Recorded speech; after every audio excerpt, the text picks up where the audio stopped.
Hello, happy Onam. അപ്പോൾ ഓണമൊക്കെ ഇങ്ങ് എത്തി. നമ്മൾ ഇന്ന് ഓണത്തിന് ഉണ്ടാക്കാൻ പറ്റിയ നല്ല അടിപൊളി ഒരു പ്രഥമന്റെ റെസിപ്പിയാണ്. നവര പ്രഥമൻ, നവര അരി ഇല്ലേ നമ്മുടെ, അതും തുളസി നവര പ്രഥമൻ എന്ന് വേണമെങ്കിൽ പറയാം. നല്ല അടിപൊളി ടേസ്റ്റിലാണ് ഉണ്ടാക്കിയിരിക്കുന്നത്. അപ്പൊ ഇതുപോലെ ഒന്ന് എല്ലാവരും ട്രൈ ചെയ്ത് നോക്കുക. പലർക്കും അറിയാണ്ടാവും, എല്ലാവർക്കും അറിയാമല്ലോ, പ്രഥമനൊക്കെ അറിയാത്ത ആരാല്ലേ. നാളെ ചെറിയോണാണ്, മറ്റന്നാൾ വലിയോണാണ്. എല്ലാവരും ഇപ്പോൾ ഓണത്തിന്റെ ശരപടാ തിരക്കിലാണ്. അപ്പോൾ ഈ രീതിയിലൊന്ന് ട്രൈ ചെയ്ത് നോക്കൂ. നമുക്ക് എങ്ങനെ ചെയ്യാൻ നോക്കാം. നവരരി പായസമാണ് ഉണ്ടാക്കുന്നത്, ഒരു സ്പെഷ്യൽ പായസമാണ്. അപ്പോൾ അതാ ഞാൻ നവരരി നന്നായിട്ട് വേവിച്ചതാണ്. അപ്പോൾ അങ്ങനെ ഇതും കൂടെ കാണിക്കുകയാണെങ്കിൽ 12-13 മണിക്കൂറോളം ഞാൻ കുതിർത്തിട്ട്, അപ്പോൾ ഞാനിത് അരക്കപ്പ് അരിയാണ് എടുത്തത്, നവരരി. ഈ അരക്കപ്പ് നവരരിക്ക് 2 ഗ്ലാസ് വെള്ളം, അതായത് 4 ഇരട്ടി വെള്ളം. ഒരു കപ്പാണെങ്കിൽ 4 കപ്പ് വെള്ളം. ആ രീതിയിൽ വെള്ളത്തിൽ കുക്കറിൽ ഒരു 10 വിസിൽ 12 വിസിലൊക്കെ അടിച്ചിട്ടുണ്ട്, ഒരു മീഡിയം ഫ്ലെയിമിൽ ഇട്ടിട്ട്. അപ്പോഴാണ് ഇങ്ങനെ വെന്ത് കിട്ടിയത് കേട്ടോ. കണ്ടോ, ഇതുപോലെ വെന്ത് കിട്ടണം. അപ്പോൾ അതവിടെ മാറ്റി വെച്ചിട്ടുണ്ട്. നമ്മൾ ശർക്കരപ്പാനിയൊക്കെ കാച്ചി എല്ലാം റെഡിയാണ്. ഇനി പായസം ഉണ്ടാക്കിയാൽ മതി. ഞാനൊരു ചൂട് കട്ടിയുള്ള ഉരുളി ഉണ്ടെങ്കിൽ അതാണ് നല്ലത്. ഞാനിപ്പോൾ സ്റ്റീലിൻ്റെ ഉരുളി അടി കട്ടിയുള്ള ഒരു പാത്രത്തിലാണ് ഉണ്ടാക്കുന്നത്. ഞാൻ ഇവിടെ കുറച്ച് തേങ്ങാക്കൊത്ത് കട്ട് ചെയ്ത് വെച്ചിട്ടുണ്ടേ. ഇതൊന്ന് വറുത്തെടുക്കണേ. കുറച്ചൊരു 1 ടേബിൾ സ്പൂൺ അത്രേ ഉള്ളൂ നെയ്യ് ഒഴിച്ചു കൊടുത്തിട്ടുണ്ട്. തേങ്ങാക്കൊത്ത് ഇട്ട് കൊടുക്കാം. അത് നന്നായിട്ട് ഒന്ന് വറുത്ത് കോരിയെടുക്കാം കേട്ടോ. അപ്പം നമ്മളെ തേങ്ങാക്കൊത്തൊക്കെ ഇതാ ഇവിടെ റെഡി ആയിട്ട് ഇതൊരു പാത്രത്തിലേക്ക് അങ്ങ് മാറ്റട്ടെ. ഇനി ഇതാ ഞാനിവിടെ ഒരു 250 ഗ്രാം ശർക്കര, നല്ല ശർക്കര അലിയിച്ച് പാനി കാച്ചിട്ട് അരക്കപ്പ് വെള്ളത്തിലിട്ട് പാനി കാച്ചി അരിച്ചെടുത്ത് മാറ്റി വെച്ചതാണ്. അതിൽ എന്തെങ്കിലും പൊടികളൊക്കെ ഉണ്ടെങ്കിൽ പോകാൻ വേണ്ടിയിട്ട് അതിന് നമ്മൾ ഈ പാത്രത്തിലേക്ക് ഒഴിച്ചു കൊടുക്കാം. ശർക്കരപ്പാനി നന്നായിട്ട് തിളച്ച് വരുന്നുണ്ട്. പാനിയിലേക്ക് 1 ടേബിൾ സ്പൂണ് പഞ്ചസാരയൂടെ ചേർത്ത് കൊടുക്കാം.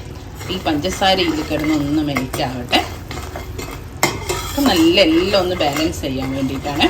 നല്ലൊരു ടേസ്റ്റും ആയിരിക്കും. ചില ശർക്കരക്ക് ഉപ്പിൻ്റെ ഒരു രുചി ഉണ്ടാവും. നമുക്കറിയില്ല ഏത് ശർക്കര. ചില ശർക്കര വാങ്ങിക്കുമ്പോൾ ഒരു കലിപ്പ് ഫീൽ ചെയ്യും. അത് ഉണ്ടാവില്ല കേട്ടോ. അതുണ്ടെങ്കിലും നമ്മളെ ചില ശർക്കരക്ക് ഉണ്ടാവില്ല. ഈ പഞ്ചസാര ചേർത്ത് കഴിഞ്ഞാൽ ആ ഉപ്പിൻ്റെ രുചി അങ്ങ് മാറിക്കിട്ടും. ഒക്കെ ബാലൻസ് ആയിക്കോളും. നമ്മളെ പഞ്ചസാര ഒക്കെ ഉരുകിയുണ്ട്. ഇനി നമ്മളെ ചോറില്ലേ വേവിച്ച് വെച്ച അരി, നവര അരി വേവിച്ചത് ചേർത്തി കൊടുക്കാം.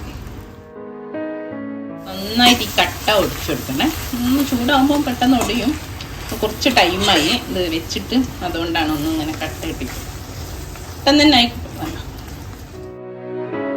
ഈ ശർക്കരയിൽ നന്നായിട്ടത് വരട്ടിയെടുക്കണേ.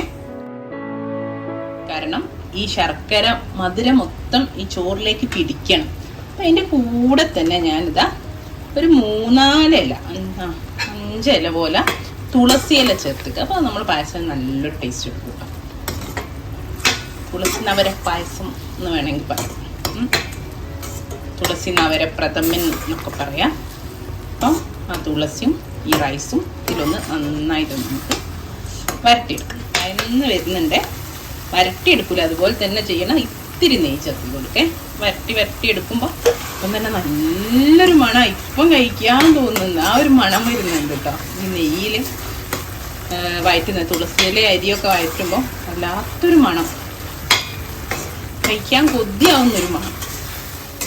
എത്രത്തോളം നമ്മൾ വരട്ടിയെടുക്കുന്നോ അത്രത്തോളം നമ്മളെ പായസത്തിന് ടേസ്റ്റും കൂടെ. നന്നായിട്ട് ശർക്കരയിൽ വന്നിട്ടുണ്ട്, വരട്ടിയെടുത്തിട്ടുണ്ട്. ഇനി നമുക്ക് 2ാം പാൽ ഒഴിക്കണം. അപ്പോൾ 1 തേങ്ങൻ്റെ 2ാം പാലാണ്, 2 കപ്പ് ഉണ്ട്. അതൊന്ന് നമുക്ക് കുറച്ച് ഏലക്കാപ്പൊടിയും ചുക്കുപൊടിയും കലക്കാൻ മാത്രം കുറച്ച് മാറ്റി വെച്ചിട്ടുണ്ട്. ബാക്കിയുള്ളത് കുറേശ്ശായിട്ട് ഒഴിച്ചു കൊടുക്കുകയാണേ, ഒന്നിച്ചൊഴിക്കുന്നില്ല. വരട്ടിയെടുത്തു, അതിലേക്ക് കുറേശ്ശെ ഒഴിക്കാം.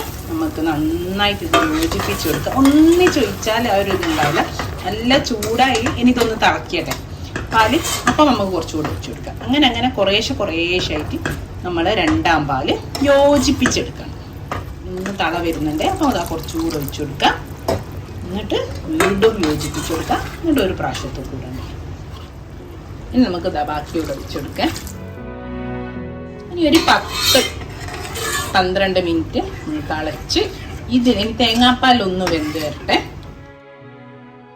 ഞാൻ ഞാൻ നേരത്തെ പറഞ്ഞല്ലോ ഒരു 2 ടേബിൾ സ്പൂണ് നമ്മൾ രണ്ടാം പാൽ എടുത്ത് വെച്ചിട്ടുണ്ട്.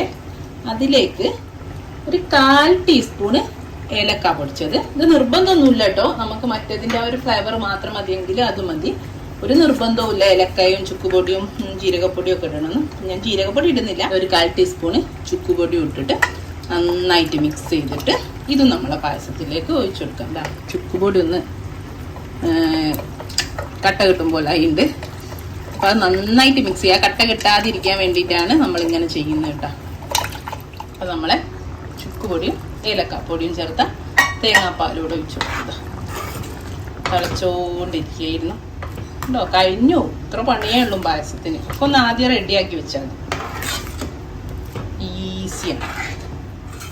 ഇനി നമ്മൾ ഇതിലേക്ക് ഒരു നുള്ളു ഉപ്പ് ചേർക്കൂല നമ്മൾ ഏത് പായസത്തിനും. അതേപോലെ ആ വെള്ളം പുളി ഇല്ലാതിരിക്കാൻ ഒരു ശകലം ഒരു നുള്ളു ഉപ്പൂടെ ചേർത്തി കൊടുത്തിട്ടുണ്ട്. ഒന്നായിക്കോട്ടെ. ഈ സമയത്ത് നിങ്ങൾക്ക് പഞ്ചസാര നോക്കാം. ഇൻകേസ് ശർക്കര മധുരം ഇല്ലെങ്കിൽ നിങ്ങൾക്ക് 1 ടേബിൾ സ്പൂണോ 2 ടേബിൾ സ്പൂണോ പഞ്ചസാര ചേർത്തി കൊടുക്കുക. അതല്ല ആദ്യം തന്നെ കുറച്ച് ശർക്കരപ്പാനി കുറച്ച് അധികം ഉണ്ടാക്കുക. നിങ്ങൾക്ക് മധുരം ഇല്ലാതെ തോന്നുക കുറച്ചുകൂടി ഈ സമയത്ത് കുറച്ചുകൂടെ ശർക്കരപ്പാനി ഒഴിച്ചു കൊടുക്കുക. കുറച്ചധികം ഉണ്ടാക്കിയാൽ മതി. ഒരു 50 ഗ്രാം എക്സ്ട്രാ ശർക്കരൻ്റെ കൂടെ ഉണ്ടാക്കിയിട്ട് അതാണ് ആദ്യം ഒഴിക്കരുത്. കൂടിപ്പോയാൽ നമുക്കൊന്നും ചെയ്യാൻ പറ്റില്ല. കുറച്ചാണെങ്കിൽ നമുക്ക് വീണ്ടും ഒഴിച്ചു കൊടുക്കാം. ഓക്കെ, നമ്മളെ പായസമൊക്കെ ഇവിടെ റെഡിയാണ്. തീ മാക്സിമം കുറയ്ക്കുക. ഓഫ് ചെയ്താലും കുഴപ്പമില്ല. ഒരു തേങ്ങന്ന് കിട്ടിയ 1/4 പാല് ഏകദേശം ഒരു 1/4 കപ്പ് ഉണ്ട്. അത് ഒഴിച്ചു കൊടുക്കുന്നു. തീ ഓഫ് ചെയ്യുന്നു. ഒച്ചപാട് ഓഫ് ചെയ്യണേ. എന്നിട്ടൊന്നും ജസ്റ്റ് എല്ലാ ഭാഗത്തേക്കും ആക്കി കൊടുക്കാം. ഇത്രേ ഉള്ളൂ. ഇനി നമുക്ക് വറുത്ത് വെച്ച് അണ്ടിപ്പരിപ്പുണ്ട്. അണ്ടിപ്പരിപ്പ് കൂടെ ചേർക്കാൻ ഞാനിപ്പം തേങ്ങാക്കൊത്ത് മാത്രമേ ഇടുന്നുള്ളൂ.